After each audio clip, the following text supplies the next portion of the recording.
দাক্ষিণাত্য বোলছবিৰ কায়দাত বোকাখাটৰ কাৰ্বি আংলং সীমান্তত চোৰাং কাঠৰ সৰবৰাহ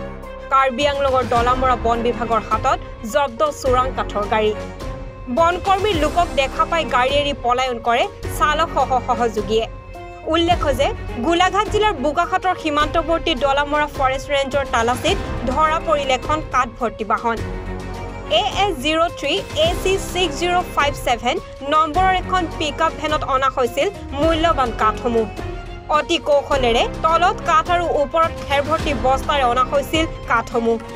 উল্লেখ্য যে কেইমাহমান পূৰ্বে এনে চোৰাং ব্যৱসায়ৰ ফলতে এজন যুৱকৰ হত্যা হৈছিল ইয়াৰ পাছত চোৰাং কাঠৰ ব্যৱসায় সাময়িকভাৱে বন্ধ হৈ আছিল যদিও পুনৰ এনে ব্যৱসায় গা কৰি উঠিছে ডলামৰা বন বিভাগৰ চকুত ধুলি দিয়ে এইদৰে প্ৰতিদিনে সৰবৰাহ হৈ আছে বহু মূল্যৱান গছৰ কাঠ এই দুষ্ট চক্ৰৰ বিৰুদ্ধে বিভাগে কেনেধৰণৰ আইনগত ব্যৱস্থা গ্ৰহণ কৰিব সেয়াহে হ'ব লক্ষণীয়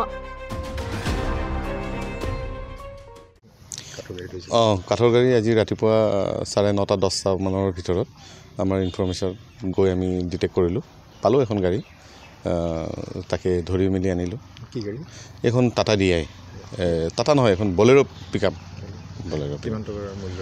এখন 20-30 হাজাৰ টকাৰ হ'ব মানুহ কিজন পলালে ড্ৰাইভাৰ আৰু দুজন হেল্পাৰ আছিলে নেকি তেখেতসকলে গাড়ীখন ৰাস্তাৰ মাজত থৈ পলালে একদম পাহাৰীয়া ৰাস্তা আছিলে বৰ বেয়া পজিশ্যনত গাড়ীখন থৈ পলালে তাকে আমি